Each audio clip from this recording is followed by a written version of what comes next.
We begin with breaking news overnight. There was a dramatic end to the manhunt for an Alabama inmate and the corrections official accused of helping him escape. Police cornered Casey White and Vicky White, no relation, after a 15-minute car chase in Evansville, Indiana. Casey White, an accused murderer, surrendered. Authorities say that Vicky White shot herself in the head. She later died from that injury. Chris Davis of our Nashville affiliate, that's WTVF, is outside the sheriff's office in Evansville with more on this story. Chris, this was an amazing end to the story that the country was watching. Good morning to you.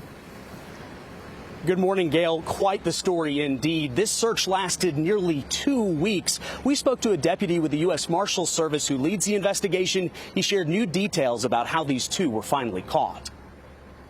Casey quickly surrendered, and his immediate words to our team is please help my wife. She just shot herself in the head. U.S. Marshals say there is no evidence Casey and Vicky White were ever married, but their capture brings a stunning end to a manhunt that captivated the country for nearly 2 weeks. Law enforcement collided with their third getaway car, a gray Cadillac, in Evansville, Indiana. U.S. Deputy Marshal Chad Hunt is the commander of the Gulf Coast Regional Fugitive Task Force. There's several tragedies, to this story, the way this escape ended, but also, too, it stings that somebody entrusted with what she was given as a correctional officer planned, organized, and facilitated this escape. Vicky White died in the hospital hours later. It all started on April 29th. Authorities say this surveillance video shows Officer White leading the inmate to her patrol car outside the jail in Lauderdale County, Alabama. Police say they ditched it for this 2007 Ford Edge, which she allegedly bought under an alias. It was found abandoned in Tennessee last week.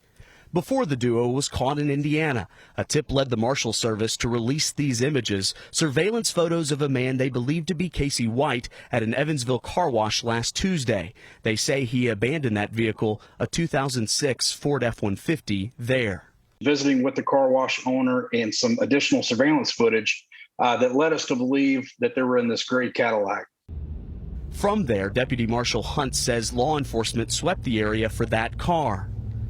They found it at a nearby hotel where Vicky White was spotted wearing a wig as she left with Casey White Monday. That discovery turned into a 15-minute chase that culminated in their capture. Nearly 300 miles from the jail, they fled together. Back in Alabama, Lauderdale County Sheriff Rick Singleton made this promise about Casey White. He's not getting out of this jail again. I'll assure you that. Now, as for Casey White, he is expected to face capital murder charges later this month back in Alabama. As for Vicky's death, it poses a question that we may never truly get an answer to. How does a suspected murderer with a criminal past convince a corrections director in good standing to help him escape? Yeah. Tony?